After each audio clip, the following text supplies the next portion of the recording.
যুক্ত ক্রিয়াযোগ, সুষুম্না অন্তর্মুখী প্রাণায়াম, সম্ভাবী মহামুদ্রা, কপালভাতি শিখতে চাইছেন? প্রণাম গুরুজি। গুরুজি বলতে পারে না। গুরুজি কি করে বলবে? ওই ঊর্ধ্বমূলম অধঃশাখম অশ্বত্থম হ্যাঁ, প্রাহুর্বাহম ছন্দাংসি যস্য পর্ণানি যস্যং বেদ স বেদবিদ। তো এটা এই কি বুঝতে ছন্দা পারছেন না? বুঝতে পারছি না। ছন্দাংসি যস্য পর্ণানি মানে ঊর্ধ্বমূলম অধঃশাখম আপনি যে একটা সময় বুঝিয়ে দিয়েছিলেন আগের বার, এটা আমার আইডিয়া করে যেটা বুঝেছি গীতা তত্ত্বের আইডিয়া উপরে না, একটা বুঝে বরুণ বাবু। দিয়েছিলাম যে গীতা আইডিয়া হ্যাঁ, না, গীতা অঙ্ক। অঙ্ক। ওকে। গীতা আইডিয়া না, গীতা যেটা জ্ঞান, হচ্ছে গীতা বিজ্ঞান। তো এই শ্লোকটাকে আপনার জানতে ইচ্ছা। অশ্বত্থ মানে কি জানো? মানুষের জীবনটা না অশ্বত্থ গাছের সাথে তুলনা করা হয়েছে। এই এই যে দেখো, এখানে বেদ আসছে কথাটা, বেদবিদ আসছে কথাটা, আর কি হ্যাঁ, আসছে? মূল আসছে এবং শাখা আসছে। এটা কার? অশ্বত্থ বৃক্ষের। তাহলে মানুষের জীবন কেমন, মানুষ কেমন? মানুষের সাথে গীতা অশ্বত্থ গাছের তুলনা করেছে। অশ্বত্থ গাছ কেমন জানো? তুমি অশ্বত্থ গাছকে এক জায়গা থেকে তুলে আরেক জায়গায় ফেলে দাও, ও ওখান থেকে উঠবে। প্রবল ইচ্ছা শক্তি। তুমি ধুলা বালিতে ফেলে দাও, জল এক বিন্দুও নাই, ওইখান থেকে উঠবে। কোন রকম ভাবে তোমার বাড়ির লিন্টনে কোনো বীজ ছিল, ওইখান থেকে উঠবে। এবং তুমি যদি কেটেও দাও, তবুও উঠবে। এর থেকে ভালো এক্সাম্পল মনের আর হয় না। মানুষের আসা যাওয়া, জন্ম মৃত্যু, এর থেকে ভালো এক্সাম্পল আর হয় না। সে কারণে এখানে অশ্বত্থ গাছের সঙ্গে তুলনা করা হয়েছে মানুষকে। প্রথম বলা হচ্ছে, এই কথাটার মানে হচ্ছে, ঊর্ধ্বে আজ্ঞা চক্র হইতে সহস্রার পর্যন্ত যাহার মূল। আজ্ঞা চক্র হইতে সহস্রার পর্যন্ত যাহার মূল, এবং অধ, আজ্ঞা চক্র থেকে অধ নিম্নে যাহার শাখা বা প্রলয়ান্তর পুনঃ পুনঃ উৎপত্তিতে প্রবাহ রূপে বিচ্ছেদা ভাব বশত অব্যয় এতাদৃশ দেহ অশ্বত্থ, পরদিন প্রভাত পর্যন্ত যাহা থাকিবে না। আমি আজকে ঘুমাইলে পরের দিন আমি উঠবো? গ্যারেন্টি আছে? কি মনে হয়? এটা জানে কিন্তু প্রত্যেকটা মন অ্যালার্ম দিয়ে আসবে, পরের দিন সকালে উঠবে। হুম? বাবা শুয়েছিল, সকালবেলায় উঠে কত ডাকাডাকি করলাম, পরে যখন দরজার ঠেইলা ঢুকলাম, ডাক্তার নিয়ে আসলাম, বললো কখন নাই। তাই না? এরকম প্রচুর শুনছো না? বাথরুমে গেছে, দরজায় আর খোলে না, দরজা মোটামুটি ইয়ে করে ঢুকলাম, ঢুকা দেখি বাথরুমেই নাই। এই তো মানুষ। মানে এটা কিসের কথা বলা হয়েছে? বলে মানুষের জীবনের সাথে, বলে কচু পাতায় জলের মতো মানুষের জীবন ছলাৎ করে পড়ে যেতে পারে। আর পড়ে যাওয়ার পরে না জলের কোনো চিহ্নও থাকে না, মনে হয় কি কোনোদিন জলটা ছিলই, জল ওর উপরে ছিলই না, কচু পাতা ভুললেই যায়। কিছু বুঝতেছো কথাটা? কচু পাতায় জল পড়ে গেল, কচু পাতাটা উল্টে দাও, একটু সাক্ষী দেয় না যে এখানে এতক্ষণ জল ছিল। প্রকৃতি এমন, সাক্ষীও দেবে না, অন্য ফর্মে নিয়ে চলে যাবে, বলে এই মানুষ এইভাবে অস্তিত্বই ছিল না, কোনোদিন আসেই নাই পৃথিবীতে, ট্রেসই পাবো না তুমি। হ্যাঁ, বাবা, বাবা না। এই হচ্ছে প্রকৃতি, যারা আমরা খুব ভালোবাসি। মুছে দেয় পুরো কালো কালো ছাই। মানুষটাই হজম করে দিচ্ছে। ভাব, পরের দিন প্রভাত পর্যন্ত যাহা থাকিবে না, মানে দেহকে অশ্বত্থ বলেন, যাহা পরের দিন প্রভাতে নাও থাকিতে পারে, বেদ সকল ত্রৈগুণ্য বিশেষ হেতু।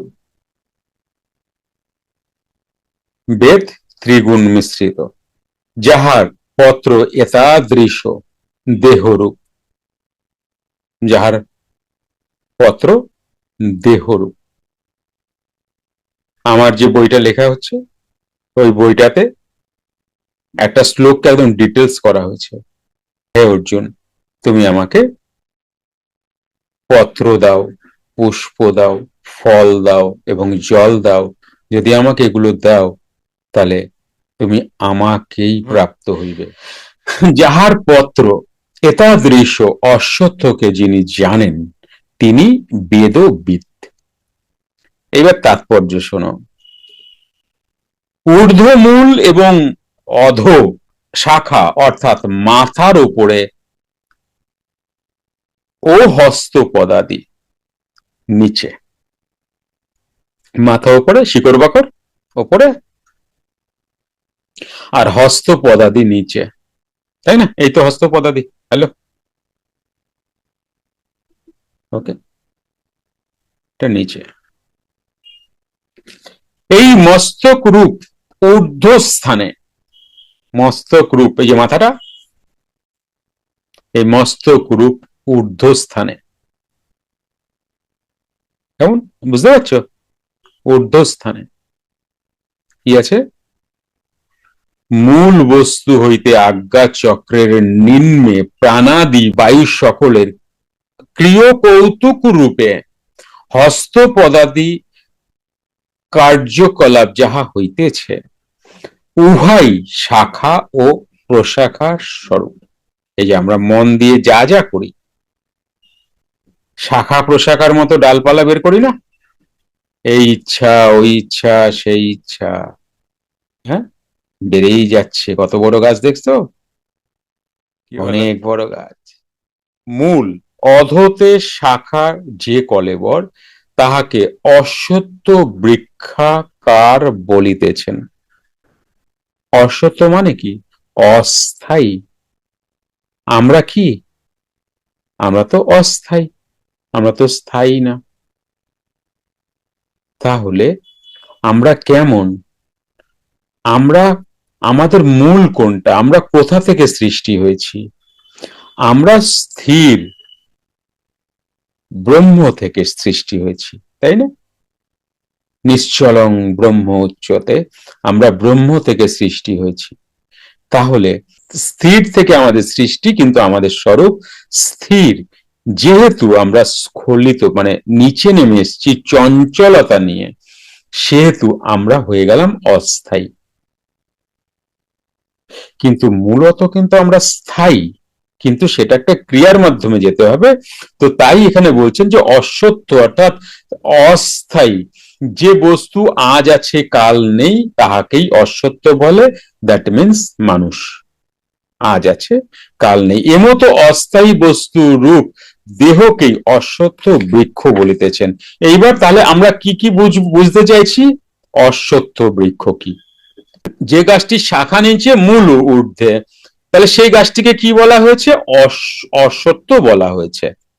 তাহলে আমরা গাছটাকে পেলাম, কিন্তু এই গাছটার এই ক্ষেত্রের অ্যাক্টিভিটি উল্টো। কেমন উল্টো? না, শেকড় ওপরে, ডালপালা নিচে। এবার ডালপালা কি, কাণ্ড ডালপালা কি, এই জায়গাটা অনেক প্রশ্ন আসছে। তাহলে এইটুকু এইটুকু শেষ করে তারপর আমি ডিটেলস করে দিচ্ছি, কারণ এগুলো তো বইতে পাবো না। দেহকেই অশ্বত্থ বৃক্ষ বলিতেছেন। বেদ সকল হইতেছে এই বৃক্ষের পত্র। বেদ সকল অর্থাৎ সত্য রজগুণ তমগুণ, 3 গুণ বেদ। ইহাই হইতেছে এই বৃক্ষের পত্র স্বরূপ।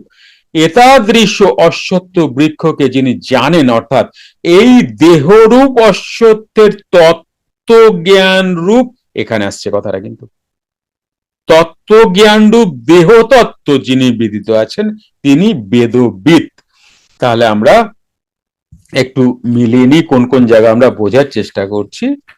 এক হচ্ছে গাছ, আমরা গাছ বুঝে গেলাম, অশ্বত্থ গাছ কি, এবং ঊর্ধ্বে মূল, অধতে শাখা, সেটাও বুঝে গেলাম, এবং বেদ, বেদ মানে এখানে সত্যগুণ, বেদবিদ যিনি এটা বুঝেছেন। কি করে? মনে মনে না, আমি বলবো তোমরা বুঝে নিলে, এটা না, সাধনা করে যিনি দেখে নিয়েছেন। এমনকি এই অবস্থায় যোগী বলা হচ্ছে, এই অবস্থায় যোগী তার শুরু থেকে শেষ অবধি যত জন্ম আছে সবকে রিড করতে জানেন। আমি আগের জীবনে কি ছিলাম, তার আগের জীবনে কি ছিলাম, জলচরে কি ছিলাম, স্থলচরে কি ছিলাম, উদ্ভিজতে কি ছিলাম, ডিটেলস যোগীর সামনে তার যে এই যে সোলটার জার্নি, এই জার্নিটা যোগী ওই সময়টায় বুঝতে পারেন। এইবার গাছ তো শিকড় বোঝা গেল, মানে আমরা এই জায়গাটায় আসছি, অশ্বত্থ গাছ বোঝা গেল, এইদিকে শিকড়, এইদিকে কাণ্ড। কাণ্ড কি? কাণ্ড তিন ভাগে ভাগ হয়েছে। এই গাছের কাণ্ড তিনটে, এক একটা গাছের কাণ্ড দেখো না, এরকম করে একদিকে গেছে, এরকম করে একদিকে গেছে, এরকম করে একদিকে গেছে, তাই না? এটা দুটো কাণ্ড, আর একটা হলে তিনটে হয়ে যাচ্ছে, তিনটে কাণ্ড। তাহলে তিনটে কাণ্ড বিশিষ্ট গাছ, অশ্বত্থ গাছ, আমাদের দেহে যে আমরা প্রাণায়াম করি, ক্রিয়াবানরা যে প্রাণায়াম করে, বা ক্রিয়া সাধক যোগীরা যে প্রাণায়াম করে, সেই প্রাণায়াম আমরা কি করি? উল্টো ভাবে করি। মানে আমরা প্রাণ ও অপান বায়ুকে উল্টায় পাল্টায় দিই, উল্টা করে দিই। প্রাণবায়ুকে নিচে নিয়ে চলে যাই, অপান বায়ুকে ওপরে নিয়ে চলে আসি। বোঝা গেল? এবার এটা করলেই তুমি স্থিরত্বের দিকে যাচ্ছ। গৌরী কই, শুনছো তো? এগুলো তোমার শোনার বিষয়। কবে কুটস্থে যাব, এই যে লাইন বলতেছি ধীরে ধীরে। শ্লোকোক্ত রূপ অশ্বত্থ বৃক্ষের শাখা সকল অধ এবং ঊর্ধ্বে বিস্তৃত রহিয়াছে, অর্থাৎ ঊর্ধ্বে মূল হইতে প্রাণাদি বায়ু সকল, ভালো করে বোঝো জায়গাটা কিন্তু, প্রাণাদি বায়ু সকলের কার্য ব্যক্ত দ্বারা, বায়ু সকলের কার্য, 49 বায়ু এখান থেকে নেমে গেল, কিন্তু সেই কিন্তু সব ডালপালাকে বাঁচাচ্ছে, জিন্দা রেখেছে, বাড়াচ্ছে, কেমন, এবং তার অ্যাক্টিভিটিকে রক্ষা করছে। ডালপালা কি? কান, চোখ, নাক, মুখ, এই তো, এই সেন্সার তো পাঁচটা প্রধান, এই পাঁচটা প্রধান সেন্সারকে ও রসদ দিচ্ছে। আরো কিছু ইনফরমেশন কালেক্ট করো, আরো কিছু বোঝার চেষ্টা করো, আরো না অনেক কিছু। তো কি হচ্ছে? প্রাণ চঞ্চল হয়ে নিম্নে চলে আসলো, এই স্থির প্রাণটাই চঞ্চল হয়ে নিম্নে চলে এসে এইগুলোকে ক্রিয়েট করে দিয়েছে। ঠিক আছে? এইবার কি কি ক্রিয়েট করলো? প্রাণাদি বায়ু সকল কার্য ব্যক্ত দ্বারা অধস্থিত শাখা, দেখো, হ্যালো, এইবার বুঝে নাও ভালো করে, সেকেন্ড শ্লোকটা অসাধারণ, এটা আরো ক্লিয়ার করেছেন। কে কে ক্লিয়ার করেছেন? তোমরা বলবে ভগবান শ্রীকৃষ্ণ, আমি বলি না, আমি বলি শ্রীকৃষ্ণ দ্বৈপায়ন বেদব্যাসজি, এটা আরো সুন্দর ক্লিয়ার করেছেন। ফারাক হচ্ছে জগতের মানুষ বলেন শ্রী ভগবান বলেছেন, আর আমরা বলি শ্রীকৃষ্ণ দ্বৈপায়ন বেদব্যাসজি বলেছেন। কি বলেছেন? উনি কি বললেন? ভগবান ও আছে, নাহলে মানুষ মানবেই না, মানবে? কৃষ্ণ দ্বৈপায়ন বেদব্যাসজি তুমি ভগবান মানবা? আজ অব্দি কেউ মানছে? এর খবরই নেয় না কেউ, খবরই নেয় নাই বেদব্যাসজির কেউ, কেউ না। একমাত্র যারা নিজেকে জানতে চাইছেন তারাই এনাকে প্রাধান্য দেন এবং নমস্কার করেন। আপনি না থাকলে হইতো না কিচ্ছু, জগৎ শেষ, ফিরে যাওয়ার পর থাকতো না, আপনি সব। কৃষ্ণ, তাদের কাছে তো কৃষ্ণ ওই বাঁশুড়িওয়ালা কৃষ্ণ না, তাদের কাছে কৃষ্ণ কে? প্রাণ কৃষ্ণ, ভগবান। কে জানালো? কৃষ্ণ দ্বৈপায়ন বেদব্যাসজি। আর কি ভ্রম মানুষকে ফেলা দিল, বলে কৃষ্ণ বাচ। কি ভ্রমতে মানুষকে ফেলে দিল, কেন মানুষকে ফেললো? কারণ মানুষ তো পরিশুদ্ধ হয়নি। ওই ফুল জল বেলপাতা দিয়ে তো পরিশুদ্ধ হতে হবে মানুষকে, তবে না সে মানবে। অদেখাকে ভগবান বলবে কি করে যদি সে পরিশুদ্ধ না হয়, তাই না? কি বলো, এটা কি ভগবানের দোষ? না না। কোন নারায়ণ ভজনা করব, কোন কৃষ্ণকে ভজনা করব এবং কোন বিষ্ণুকে ভজনা করব, এগুলো আমরা ধীরে ধীরে বুঝতে পারবো। তারপর দেখবো আরে কৃষ্ণ তো বাইরেই নেই, ভেতরেই বসে আছে। তখন আমরা এই জায়গাটা ধীরে ধীরে আসবো। এটা কিন্তু যোগীর প্রায় শেষ অবস্থা, জানবে। সাধনার প্রায় শেষের দিকের কথা বলা হচ্ছে। তুমি কি কথাটা বুঝতে পারছো? এটা কোন জায়গার কথা? সাধনার শেষের দিকের কথা বলা হচ্ছে, যে সময় তুমি সমস্ত মায়ার জগৎ অতিক্রম করে গেছো, তখন এই অবস্থাটা আসছে। আবার অধ হইতে নারী সকল ওপরে মাথায় গিয়াছে। সমস্ত নারী, কোন নারী? এইসব না, এখানে সব নারী আছে তো, এইসব তো না। ইরা পিঙ্গলা সুষুম্নার কথা বলা হয়েছে। মিলছেন? মিলছে বরুণ বাবু? ইরা পিঙ্গলা সুষুম্না মাথায় গিয়ে মিশেছে। কোথা থেকে? পাতাল থেকে এসছে ও প্রায়। এটাকে তুমি যদি একটা পৃথিবী ভাবো, এ প্রায় পাতাল থেকে এসছে। মানে যেখান থেকে ওই এসছে পাতাল এরিয়া থেকেই এসছে, কিন্তু নাভির নিচেই তো পাতাল, তাই না? নাভির নিচে পাতাল, আর এখান থেকে এই অব্দি স্বর্গ, আর এটা স্বর্গের অতীত। বোঝা গেল? তাহলে দেখো এর এর এর এর জার্নিটা দেখো তুমি। পাতাল থেকে, মূলাধার থেকে ও এসছে সহস্রারের অব্দি, এইখানে, তাই না? কি বললাম বরুণ বাবু?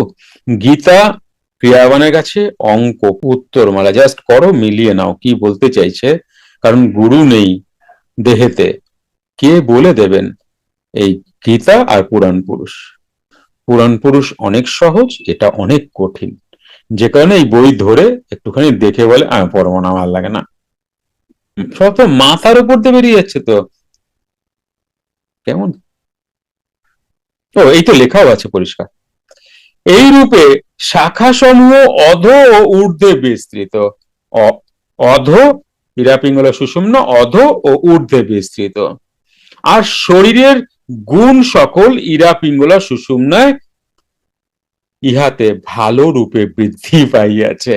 তাহলে দেখো এই যে তিনটে কাণ্ড, ইহাতে ভালো রূপে বৃদ্ধি পাইয়াছে। এই বৃক্ষাকার কলেবর বিষয় কামনাপূর্ণ পল্লব বিশিষ্ট। এই বৃক্ষ কামনাপূর্ণ পল্লব বিশিষ্ট। কয়টা পল্লব? হ্যাঁ গো, পূজায় কয়টা পল্লব দাও ঘটের উপরে? 5টা না? মিলছে? মিলছে? এই 5টা পল্লব কি? ওইগুলি আজ্ঞাচক্রের অধ ঊর্ধ্বে বিস্তৃত, যদ্বারা কর্মসূত্রে আবদ্ধ হইতে হয়। হ্যালো, কি বুঝতে পারছো? পুরো সায়েন্স পুরো ধরে দিয়েছে, নাও বুঝে নাও। কি কি তুমি এবার কি করবে দেখে নাও। যদ্বারা কর্মসূত্রের অতীত স্থানে স্থিতি লাভ করা যায়। এই যে প্রারব্ধ, প্রারব্ধকে প্রাণায়াম দ্বারা, ক্রিয়াযোগের প্রাণায়াম দ্বারা জ্বালিয়ে দিয়ে কোথায় যাবে তুমি? কর্মসূত্রের অতীত স্থানে। ওকে, কর্মসূত্রের অতীত স্থানে স্থিতি লাভ করা যায় যতক্ষণ এই কর্ম আছে। মানে তুমি বুঝতে পারছো তুমি কে ছাড়াবে কি করে? তুমি ছাড়াবে কি করে? এ কিরম বলো তো? কে বলতে পারবা এক্সাম্পল? কাঁঠালে আঠা বোঝো? গ্রামের লোকরা ভালো বুঝবা, কাঁঠালে আঠা। লাগায় দেখছো একবার হাতে, প্যান্টে বা চুলে? প্রউড অফ দেরও। ভালো বুঝতে পারতেছো না কথাগুলো? Very good. তাহলে এমতো যে মূল উহা আজ্ঞা চক্রের ঊর্ধ্বে বিস্তৃত, অর্থাৎ কর্মের দ্বারা গুণাতীত স্থানে স্থিতি হয়, এমতো কর্মানুবন্ধ যে যে মূল সেগুলি ঊর্ধ্বে বিস্তৃত এবং যে কর্ম দ্বারা গুণাদি কর্তৃক কর্মসূত্রে আবদ্ধ হইতে হয়, এমতো কর্মানুবন্ধী মূল অধোতে বিস্তৃত, এইরূপ অধো ও ঊর্ধ্বে বিস্তৃত রহিয়াছে। কর্মসূত্রের আবদ্ধ কর যে সকল মূল তৎসমুদায় গুণত্রয় হইতে উৎপন্ন, গুণত্রয় হইতে সপ্ততম রজগুণ হইতে উৎপন্ন। সুতরাং আজ্ঞাচক্র হইতে অধস্থিতে, আজ্ঞাচক্র হইতে অধস্থিত, আর আজ্ঞাচক্রের ঊর্ধ্বে যে মূল, ওই মূল ত্রিগুণের অতীত বলিয়া উহা কর্মানুবন্ধী নহে। যুক্ত ক্রিয়াযোগ, সুষুম্না অন্তর্মুখী প্রাণায়াম, সাম্ভাবী মহামুদ্রা, কপালভাতি শিখতে চাইছেন? প্রতি সপ্তাহে মঙ্গল, বুধ ও বৃহস্পতিবার রাত 8টা থেকে 9টা অবধি জুম অনলাইনে নিজের বাড়ি বসেই শিখতে পারবেন। যোগাযোগ জ্ঞানী গুরু কমিউনিটি, ফোন নাম্বার 9903680146।